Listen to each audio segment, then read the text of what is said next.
우리의 적이라는 제목으로 함께 말씀을 나눠보려고 합니다. 잘 아시다시피 코로나19로 인하여 참 전 세계가 어려움을 겪고 있습니다. 우리나라도 예외는 아니죠. 특별히 우리 교회가, 한국교회가 참 어려움 중에 있습니다. 중대한 기로에 있는 것 같습니다. 전체 확진자 중에서 다수가 교회에서 발생하고 있기 때문에 비대면 예배로 전환해 줄 것을 정부도 이렇게 권고하고 또 행정명령으로까지 바라는 것을 볼 수 있습니다. 저희도 인원이 조금 더 많았다면 아마 더 온전히 비대면 예배로 갔어야 할 것 같습니다. 예배 순서 담당자 제외하면 우리는 남는 사람이 없기 때문에 그냥 예배를 드리는 거지만, 그래서 지금 우리나라는 더욱더 대면이냐 비대면이냐로 치열한 논쟁 중에 있습니다. 어려운 시기지만 오히려 그렇기 때문에 예배에 대한 바른 가치가 재정립되는 시기가 아닐까 싶습니다. 정말 하나님을 예배하는 게 무엇인지를 바르게 깨닫고 바르게 하나님을 예배하는 저와 여러분 되기를 소원하고 축원합니다. 오늘 또 주신 말씀을 통해서 우리의 모습을 좀 돌아보고 하나님을 우리는 어떻게 예배하고 있나, 하나님 앞에 어떤 모습인지를 바르게 세워가는 저와 여러분이 되었으면 좋겠습니다. 이스라엘을 통해서 이스라엘은 출애굽 후에 약속의 땅인 가나안으로 들어가죠. 그리고 처음에는 사사들이 그들을 통치합니다. 사사들이 전쟁이 나면 전쟁을 이끌고, 사사들이 재판을 하고, 사사들이 통치하는 사사시대를 지납니다. 그리고 그럼에도 불구하고 그들이 왕을 요구하자 첫 번째로 하나님께서는 사울을 왕으로 세우셨어요. 그러니까 사울을 시작으로 해서 왕정 시대가 도래하죠. 그리고 사울의 뒤를 이어서 다윗과 솔로몬이 왕이 됩니다. 근데 솔로몬의 아들인 르호보암 때에 이르러서는 나라가 둘로 나뉩니다. 남쪽에는 르호보암이 다스리는 유다가 되고, 북쪽은 여로보암이 다스리는 북이스라엘로 남과 북이 분열이 됩니다. 근데 르호보암과 여로보암으로 나라가 나뉘지만 사실 나라가 나뉘는 단초는 솔로몬이 제공합니다. 솔로몬 때에 여로보암이라는 사람이 있었는데, 열왕기상 11장 26절을 보면 솔로몬의 신하 느밧의 아들 여로보암이 또한 손을 들어 왕을 대적하였습니다. 그는 에브라임 족속인 스레다 사람이요 그의 어머니의 이름은 스루아이니 과부더라. 솔로몬 때에 여로보암이라는 사람이 있는데, 여로보암이 길을 갈 때 실로 사람 선지자 아이야가 여로보암을 만나서 그가 입고 있던 새 옷을 12조각으로 찢어요. 그리고 10조각을 여로보암에게 주면서 하나님께서 너에게 10지파를 맡기실 거다. 솔로몬의 손에 있는 나라를 쪼개서 10지파를 너에게 맡기고 솔로몬에게는, 다윗의 자손에게는 한 지파만 줄 거다 라고 예언을 합니다. 이 때문에 솔로몬은 여로보암을 죽이려고 합니다. 그래서 여로보암이 애굽으로 도망가 있다가 솔로몬이 죽은 후에 돌아와서 르호보암 때문에 르호보암 때에 왕이 되는 겁니다. 하나님께서 이 솔로몬의 때에 나라를 찢어서 여로보암에게 주려고 하신 이유가 뭐냐면 솔로몬이 범죄했기 때문입니다. 이는 열왕기상 11장 33절입니다. 이는 그들이 나를 버리고 시돈 사람의 여신 아스다롯과 모압의 신 그모스와 암몬 자손의 신 밀곰을 경배하며 그의 아버지 다윗이 행함 같지 아니하여 내 길로 행하지 아니하며 나 보기에 정직한 일과 내 법도와 내 율례를 행하지 아니함이니라. 솔로몬이 노년에는 아내들 때문에 이처럼 완전히 우상숭배에 빠져버렸어요. 하나님의 명령을 어기고 하나님이 가장 싫어하는 우상숭배로 가득한 나라를 만들어버린 거예요. 그래서 하나님께서 그의 나라를 찢어서 여로보암에게 주신 겁니다. 그런데 그렇게 왕이 되었으면 여로보암이 하나님을 신실하게 섬기고 예배해야 되는데 여로보암은 그렇지 않았어요. 하나님께서 이 나라를 솔로몬의 손에서 떼어서 나에게 주실 때는 우상 숭배하지 말라, 하나님을 잘 섬기라고 나라를 맡기셨는데 여로보암은 오히려 더 엇나갑니다. 금송아지 둘을 만들어서 하나는 베델에 두고 하나는 단에 두고 이것이 너희를 애굽에서 인도하여낸 너희의 신이라 하면서 거기서 경배하게 만드는 거예요. 예루살렘으로 사람들이, 이스라엘 백성들이 가면 오히려 점점 유다에게로 갈까봐 금송아지 둘을 만들어 놓아서 이런 일을 행하는 거예요. 그리고 레위인들을 제사장으로 삼아야 되는데 레위인이 아닌 보통 백성으로 제사장들을 삼아서 섬기게 합니다. 그리고 하나님께서 명하신 대속죄일은 7월 15일입니다. 일곱째 달 15일째입니다. 7월 15일이 대속죄일인 절기예요. 근데 그와 비슷한 8월 15일을 절기로 지키도록 합니다. 오늘로 치면 완전 이단입니다. 비슷해요. 교회라는 이름은 내걸고 있고 성경도 이용하는 것 같지만 완전 이단도 이런 이단이 없어요. 그러니까 솔로몬이 범죄에서 나라를 떼어서 그에게 맡기셨는데도 불구하고 더 심하게 죄를 저지른 겁니다. 그래서 하나님께서는 한 사람을 여로보암에게 보내셔서 규탄하죠. 막 책망하세요. 여로보암이 금송아지를 세운 베델에서 제단 곁에 서서 분향할 때 그가 이렇게 외칩니다.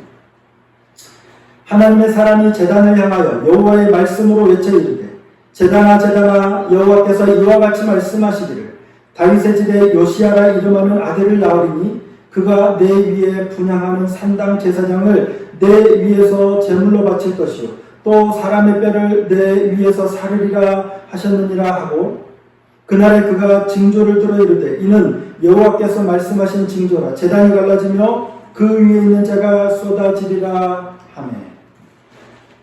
하나님의 사람이 이 말씀을 하시는 거예요. 이 하나님의 말씀을 전할 때 여로보암이 화가 나가지고 손을 펴면서 야, 저 사람 잡아 할 때 어떻게 돼요? 여로보암이 편 손이 말라서 굳어버리고 제단이 갈라져서 그가 전한 징조대로 재가 쏟아지는 거예요. 그러자 여로보암이 두려워서 그 하나님의 사람에게 간청하고 내가 잘못했다. 제발 하나님께 기도해서 내 팔이 다시금 낫도록 기도해달라고. 그러니까 하나님의 사람이 그를 여로보암을 위해서 기도합니다. 그래서 다행히 여로보암이 팔이 회복되고 내가 잘못했다. 그래서 하나님의 사람에게 뭐라고 얘기하냐면 우리 집에 함께 가자. 우리 집에 함께 가서 함께 떡을 먹자. 내가 너에게 예물을 주겠다라고 합니다. 하지만 하나님의 사람이 뭐라고 합니까? 아닙니다. 나는 당신과 함께 가지 않겠습니다. 왜? 하나님이 명령하셨기 때문이다 라고 얘기를 합니다. 자, 오늘 본문 8절 9절 말씀입니다. 함께 한 번만 읽어보시겠습니다. 자, 시작. 하나님의 사람이 왕께 대답하되 왕께서 왕의 집 절반을 내게 준다 할지라도 나는 왕과 함께 들어가지도 아니하고 이곳에서는 떡도 먹지 아니하고 물도 마시지 아니하리니 이는 곧 여호와의 말씀이 내게 명령하여 이르시기를 떡도 먹지 말며 물도 마시지 말고 왔던 길로 되돌아가지 말라 하셨습니다 하고 하나님이 절대 떡도 먹지 말고 물도 마시지 말고 왔던 길로 되돌아가지도 말라 라고 하셨다고 뒤도 안 돌아보고 가버립니다. 근데 이 소식을 들은 베델의 한 늙은 선지자가 아들들한테 물어보죠. 야, 그 사람 어디로 갔냐? 라고 하고 나귀를 타고 그 사람을 막 쫓아갑니다. 그리고 그 사람에게 물었죠. 야, 하나님의 사람, 우리 집에 가서 떡도 먹고 물도 마시고 좀 쉬었다 가십시오. 그러자 이 사람이 똑같이 얘기합니다. 나는 당신과 함께 당신 집에 갈 수 없습니다. 왜? 하나님께서 그러라고 명령하셨기 때문에 당신과 갈 수 없습니다. 라고 대답을 합니다. 오늘 보면 16절 17절입니다. 대답하되 나는 그대와 함께 돌아가지도 못하겠고 그대와 함께 들어가지도 못하겠습니다. 내가 이곳에서 그대와 함께 떡도 먹지 아니하고 물도 마시지 아니하리니 이는 여호와의 말씀이 내게 이르시기를 내가 거기서 떡도 먹지 말고 물도 마시지 말며 또 내가 오던 길로 되돌아가지도 말라 하셨음이로다. 또 여로보암에게 했던 얘기처럼 똑같이 하나님이 말씀하셨기 때문에 갈 수 없습니다. 나는 가지 않겠습니다. 라고 그냥 가던 길을 가려고 하는데 그때 늙은 선지자가 그러죠. 나도 당신처럼 하나님의 선지자인데 나도 선지자인데 천사가 여호와의 말씀을 내게 전하더이다. 가서 당신을 데리고 와서 우리 집에서 떡도 먹이고 물도 마셔서 쉬게 한 다음 보내라고 했다 라고 얘기를 하는 거예요. 그 말을 듣고서 이 하나님의 사람이 돌이켜서 베델의 늙은 선지자의 집으로 가죠. 그리고 그의 집에서 떡도 먹고 물도 마십니다. 그리고 나서 그 결과가 어떻게 됩니까? 그 결과 이 사람이 돌아갈 때 길에서 사자가 만나서 그 사람을 찢어 죽입니다. 왜냐하면 그 늙은 선지자가, 베델의 늙은 선지자가 하나님의 말씀이라고 했던 말씀이 거짓이었기 때문입니다. 그 사람을 속여서 데리고 가서 떡도 먹고 물도 마신 거예요. 그러니까 이 사람은 하나님의 명령을 어긴 거예요. 그래서 사자에게 찢겨 죽은 겁니다. 그 사람에게 속아서 하나님의 명령을 어겼기 때문입니다. 그렇다면 이 베델의 늙은 선지자는 왜 이런 일을 했을까요? 하나님이 그러라고 시키셨을까요? 야, 하나님의 사람이, 저 사람이 내 명령대로 여로보암에게 이렇게 말을 전하고 돌아갔는데 네가 가서 한번 시험해봐. 내 말을 끝까지 잘 지키는지 한번 시험해보라고 하나님이 감동하신 걸까요? 아닙니다. 왜냐하면 18절 맨 뒤에 보면 이는 그 사람을 속임이라. 베델의 늙은 선지자가 하나님이 시켜서 한 게 아니고요. 그 사람을 속이는 거예요. 속임수를 써서 미혹해서 하나님의 사람을 넘어지게 하는 거예요.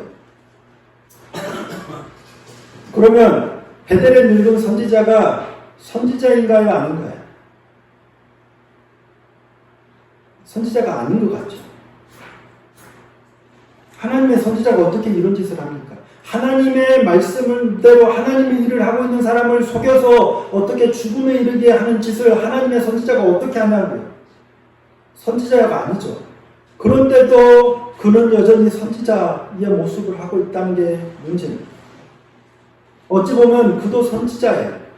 오랜 기간 동안 선지자 노릇을 하고 있는 거예요. 베델의 늙은 선지자예요. 그가 언제부터 선지자 역할을 했는지 모르지만 베델에서는 꽤 유명하고 꽤 권위 있는 선지자예요. 그에게도 여전히 하나님의 말씀이 임하기도 합니다. 자, 20절 말씀입니다. 열왕기상 13장 20절입니다. 그들이 상 앞에 앉아 있을 때 여호와의 말씀이 그 사람을 데려온 선지자에게 임하니. 그 사람이 속아서 왔지만 둘이 상 앞에서 이제 떡도 먹고 물도 마시려고 앉아 있는데 속여서 데려온 베델의 늙은 선지자에게 하나님의 말씀이 임하는 거예요. 네가 왜 내 명령 안 두고 이렇게 와서 먹느냐라고 책망하는 거예요. 그리고 이 사람이 가다가, 하나님의 사람이 가다가 사자에게 찢겨 죽었다는 소식을 듣고 베델의 늙은 선지자는 나귀를 타고 가서 그 찢겨 죽은 하나님의 사람을 자기 나귀에 싣고 돌아옵니다. 그리고 그 시체를 자기의 묘실에 장사집니다. 그리고 그 아들들에게 뭐라고 얘기하냐면 내가 죽으면 내 시체도 그 사람과 같이 함께 장사 지내라는 거예요. 그 사람의 뼈 곁에 내 뼈도 같이 두라는 거예요. 그리고 이 하나님의 사람이 베델의 제단을 향하여 했던 말씀, 그리고 이 땅의 산당들을, 사마리아의 산당들을 향하여 했던 모든 말씀은 그대로 이루어질 거다라는 얘기를 해요. 선지자예요, 아니에요? 그가 하나님의 사람이었고 그가 말한 대로 다 이루어질 거라는 것도 알았고, 하나님의 사람이 죽자 그도 그대로 그 시체를 가져와서 그대로 장사 지내고 나도 그와 함께 장사 지내라. 그리고 그에게도 여전히 하나님의 말씀이 임하기도 해요. 선지자처럼 보여요. 그런데도 그가 왜 이랬을까? 왜 하나님의 사람에 대한 이야기를 들었을 때 왜 이랬을까? 시기와 질투 때문이겠죠. 자신은 베델의 늙은 선지자예요. 아주 오랜 기간 선지자 노릇을 하고 있는데 베델에서 하나님이 일을 하시는데 내가 아니고요. 유다에서부터 사람을 불러다가 이 일을 시키시는 거예요. 아니, 정관 지역에 목사가 없어서 저 멀리 서울에서 불러다가 지금 이 일을 하시냐고. 그것 하필 남과 북이 갈렸는데 하필 어찌 보면 북한에서 선지자를 불러다가 지금 일을 하시는 거예요. 베델의 늙은 선지자는 사실은 자신의 역할을 제대로 하지 못하고 있었기 때문일 수도 있습니다. 그러니까 그 소식을 들었을 때 여러 생각이 들었겠죠. 아니, 내가 있는데, 내가 이곳에서 지금 목회를 지금 몇 년 동안 하고 있는데, 내가 얼마나 큰 교회를 이루고 이렇게 하고 있는데, 어디서 듣도 보도 못한 사람이 와가지고 지금 이 일을 하고, 여로보암 왕을 향해서 이런 일을 하고 있느냐, 훅 뭔가가 올라왔겠죠. 그러니까 하나님의 명령을 어기도록 이 사람이 무너지게 하고자 하는 거예요. 그러니까 속임을 써서 함정을 파서 이 사람을 무너뜨리게 하는 겁니다. 자기 자신의 목적을 이루기 위해서는 거짓도 불사하는 거예요. 아이고 아니다고. 하나님이 말씀하셨다고. 떡도 먹고 물도 마시고 얼마든지 지금으로 치면 어떻게든 괜찮아 모여서 예배드려 일 수도 있겠습니다. 그가 진정한 선지자일까 하는 거예요. 물론 모두 다 틀린 말만 하는 건 아닙니다. 어쩌면 정상적인 선지자처럼 정상적으로 선지자의 역할을 하는 게 훨씬 많을 수도 있어요. 하나님의 말씀도 여전히 임하잖아요. 하나님의 일들도 분별해요. 그가 선포한 건 하나님의 말씀이 맞아. 그대로 이루어질 거라는 것도 알아요. 하지만 그럼에도 불구하고 그는 결코 바른 선지자는 아닙니다. 예수님께서 말씀하셨죠. 마태복음 7장 22절에 뭐라고 말씀하십니까? 함께 한번 읽어보시겠습니다. 그날에 많은 사람이 나더러 이르되 주여 주여 우리가 주의 이름으로 선지자 노릇하며 주의 이름으로 귀신을 쫓아내며 주의 이름으로 많은 권능을 행하지 아니하였나이까 하니 주의 이름으로 여전히 선지자 노릇해요. 많은 권능 조행을 귀신도 쫓아내요. 선지자예요 아니에요? 누가 봐도 선지자 같아요. 근데 예수님께서 뭐라고 말씀하세요? 23절 자 읽겠습니다. 시작. 그때 내가 그들에게 밝히 말하되 내가 너희를 도무지 알지 못하니 불법을 행하는 자들아 내게서 떠나가라. 어쩌면 이 베델의 늙은 선지자는 예수님이 말씀하신 딱 그 선지자 노릇하는 사람일지도 모르겠습니다. 교회를 다닌다 해서 목사라 해서 성도라 해서 하나님의 일들을 한다 해서 무조건 안심할 수만은 없는 이유입니다. 더욱 하나님의 뜻을 바르게 분별하며 하나님의 뜻대로 바른 길을 걸어가는 저와 여러분이 되기를 소망하고 축원합니다. 베델의 늙은 선지자는 그랬어요. 자신도 여전히 선지자라고 여기고 그런 일들을 하고 있을지 모르지만 그는 하나님의 바른 선지자는 아니었어요. 그러면 하나님의 사람은 어떤가? 여로보암이 내가 예물을 줄 테니까 우리 집에 가서 떡을 먹자 할 때는 결단코 나는 그렇게 하지 않겠다. 하나님이 절대 그러지 말라고 했다 라면서 거부하며 갑니다. 8절 말씀이었죠. 하나님의 사람이 왕께 대답하되 왕께서 왕의 집 절반을 내게 준다 할지라도 나는 왕과 함께 들어가지도 아니하고 이곳에서는 떡도 먹지 아니하고 물도 마시지 아니하리니 그러면서 갑니다. 세상 은근보화 다 주고 왕의 집 절반을 줘도 나는 하나님의 명령을 어길 수 없습니다 라고 하나님의 명령을 잘 지킵니다. 그런데 베델에 늙은 선지자가 와서 말하는 건 뭐냐면 나도 목사네, 나도 교회 다닙니다. 그러면서 하나님께서 그러라고 하셨다고 말하니까 깜빡 속아 넘어가 버리는 거예요. 결국 그 속임에 넘어가서 사자에게 찢겨 죽임을 당하는 거예요. 왜? 하나님의 명령을 어겼기 때문입니다. 이때 우리가 더 조심해야 될 건 뭐냐면 더 분별해야 될 건 뭐냐면 세상의 것들을 주겠다고 세상의 가치로 우리를 유혹할 때는 쉽게 넘어지지 않아요. 잘 알아요.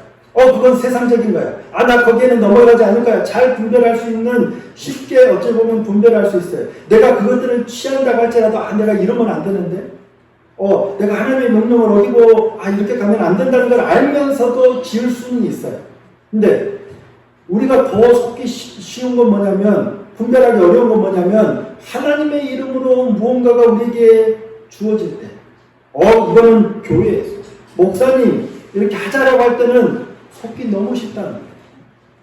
깜빡 속아 넘어가기 쉬워요. 그래서 더 분별해야 합니다. 그는 분명 하나님의 명령을 받고 움직이던 사람이었어요. 저 멀리 유다에서부터 하나님의 명령을 가지고 와서 북이스라엘인 여로보암 왕에게 가서 당신 그러면 안 돼! 하나님이 당신을 어떻게 세웠는데 당신이 망할 거야. 당신의 뼈도 나중에는 죽으면 뼈까지 꺼내서 어떤 일, 요시아라는 네가 이런 일을 행할 거야. 그 징조로 재단이 갈라져서 재가 쏟아질 거야. 목숨 걸고 이런 일을 할 정도면 하나님의 말씀이 강력하게 임한 사람이에요. 그랬다면 베델에 늙은 선지자가 나타나서 하나님이 이렇게 나에게 말씀하셨어. 우리 집에 가서 먹읍시다. 쉽시다. 라고 했을 때 하나님께 물어봤어야죠.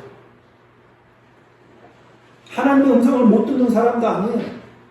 놀라운 하나님의 음성도 듣고 하나님의 일을 감당하는 사람이라면 또 다른 누군가 하나님의 이름으로 얘기하는 사람이 있다 할지라도 하나님께 물어봐야 하는 거예요. 왜냐하면 그 일의 결과는, 그 일의 책임은 오롯이 내 몫이기 때문이에요. 나에게 목사님이 그랬어요 라고 한다고 책임이 전가되지 않습니다. 변명이 안 되는 거예요. 목사님이 이렇게 설명했고 목사님이 이렇게 하라고 해서 저는 하나님을 따르지만 목사님이 시켜서 했어요 라는 게 변명의 여지가 없는 거예요. 목사님들 말이라고 무조건 아멘 하면 안 됩니다. 바른 말씀에는 아멘 해야 되지만 성경을 통하여 그것이 정말 그러한가 날마다 상고해야 되는 겁니다. 자, 사도행전 17장 11절 말씀입니다. 함께 한번 읽어보시겠습니다. 시작. 베레아에 있는 사람들은 데살로니가에 있는 사람들보다 더 너그러워서 간절한 마음으로 말씀을 받고 이것이 그러한가 하여 날마다 성경을 상고합니다. 아주 좋은 태도입니다.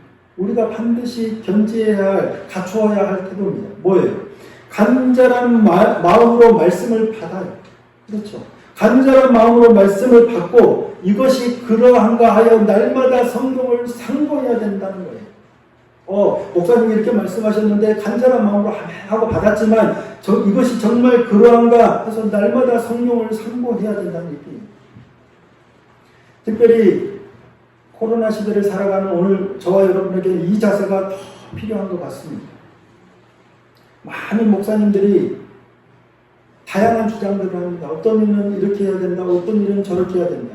목사님들뿐만 아니라 많은 기독교 단체들이 기독교 연합단체라는 이름을 대고 한기총이든 모은기총이든 뭐든지 이름을 대고 성명서들을 발표하면서 우리가 뭐라고 얘기하냐면 우리가 오래 선지자 노릇을 했다. 우리가 천사가 하나님의 명령을 전한 것이라면서 예배의 목숨을 걸어야 된다 라고 얘기를 하는데 이것이 정말 그러한가 하면서 성경을 상고해야 된다는 얘기예요. 신앙을 생명같이 여기는 이들에게는 종교의 자유는 목숨과 바꿀 수 없는 가치다. 누군가 말씀하셨죠. 신앙을 생명같이 여기는 이들에게는 종교의 자유는 목숨과 바꿀 수 없는 가치다. 맞아요. 그런데 지금 종교의 자유가 제한되는 상황인가요? 대면 예배를 중지하고 비대면 예배를 드리도록 행정명령이 내렸는데 이에 많은 이들이 내가 예배 드리다가 죽을지언정 예배를 포기할 수 없다면서 대면 예배를 주장합니다. 그럴 수 있어요. 근데 그 주장이 제가 꼭 틀렸다 옳다 그거는 스스로가 하나님 앞에 물어봐야 돼요. 뭘 통해서? 성경을 통해서. 하나님 앞에 이것이 바른 자세인지를 물어봐야 되는 거예요. 저는 저 나름의 의견이 있고 그들은 그 나름의 의견이 있지만 그것을 받고 간절한 마음으로 말씀을 받았으면 여러분이 이것이 정말 하나님의 뜻인가 아닌가를 물어봐야 된다는 거예요. 많은 목사님들이 많은 종교단체가 대표성을 띈 어떤 분들이 얘기한다고 해서 이게 진리가 아니에요. 오랜 기간 이 지역에서 선지자 노릇을 한 사람이 권위를 가지고 얘기한다고 그게 진리가 아니라는 얘기예요. 그렇습니다. 예배는 분명 목숨을 걸고 생명을 걸고 지켜야 하는 것은 분명합니다. 그리고 성경은 또 뭐라고 말씀합니까? 한 생명이 천하보다 귀하다고 말씀하세요. 그 생명을 위해서 예배를 목숨처럼 지켜야 해요. 하지만 제가 알기로는 예배는 금지된 적도 없고 중단된 적도 없습니다. 지금은 흩어져 드리는 예배가 오히려 생명을 살리는 예배일 수 있겠다 생각이 됩니다. 우리의 모습은 어디쯤 있는지 좀 더 돌아보는 시간이 되기를 원합니다. 나는 베델의 늙은 선지자와 같은 모습은 아닐까? 내가 베델의 늙은 선지자의 모습이 아닐까를 더 깊이 돌아봤으면 좋겠습니다. 어쩌면 이렇게 말씀을 전하고 있는 제가 여기에 더 가까울지도 몰라요. 저는 이게 옳다라고 계속 하고 있지만 제가 베델의 늙은 선지자의 모습일지도 몰라요. 또 하나는 베델의 늙은 선지자의 말에 홀딱 넘어가서 하나님의 명령을 어긴 하나님의 사람의 모습이 내 모습일 수도 있는 거예요. 교회라는 이름으로 불리고 그 안에서 살아가고 있는 목사고 성도이지만 나는 과연 하나님이 보시기에 합당한 모습으로 살아가고 있는지를 돌아봐야 하는 시기라는 말씀입니다. 사실은 외부의 적은 별로 위험하지 않습니다. 여로보암 왕이 예물을 줄 테니까 우리를 유혹하는 건 지금 우리에게는 별로 유혹이 되지 않아요. 더 위험한 적은 내부의 적이에요. 같은 교회고 같은 목사고 같이 하나님을 목숨 걸고 예배해야 된다고 똑같이 얘기하지만 전혀 다른 모습으로 나타나고 있어요. 누가 옳은지는 말씀을 통하여 내가 하나님 앞에서 확증을 받아야 돼요. 그걸 따라가야 되는 거예요. 내가 이 교회 다니고 이 목사님을 존경하고 이 목사님을 섬기니까 좋아하니까 이 목사님을 따라가는 게 아니고요. 내가 섬기는 하나님의 말씀을 따라가야 할 줄로 믿습니다. 그래서 오늘도 더 말씀 앞에 나가야 하는 겁니다. 오늘도 내 신념을 따라서 내가 바라는 것들을 지켜내려고 목숨을 거는 게 아니고요. 말씀 안에서 하나님의 말씀을 따라서 하나님이 명하시는 길을 분별하고 그 길을 가기 위해 목숨을 거는 저와 여러분 되기를 소원하고 축원합니다. 이를 위해서 날마다 말씀으로 내 신념과 같이 그리고 내가 오늘도 걸어가고 있는 내가 선택해서 드리고 있는 이 예배의 길이 이 삶의 길이 하나님의 말씀에 합당한지 말씀으로 내 신념, 내 가치와 내 신앙과 내 믿음과 내 삶의 자리를 비추어서 돌아보는 그런 귀하고 복된 믿음의 사람이 되기를 소원하고 축원합니다. 그리하여 오늘도 내가 이렇게 하나님을 예배하기 이렇게 모였는데 이게 혹여라도 그릇된 모습이라면 돌이키는 은혜가 저와 여러분의 있기를 소원합니다. 분명 나의 신념이 아니라 하나님의 말씀이 가장 우선하는 줄 믿습니다. 그 말씀을 따라서 하나님을 영화롭게 하고 하나님을 예배하는 참된 예배자들로 바로 세워지는 저와 여러분이 될 수 있기를 예수님의 이름으로 축원합니다.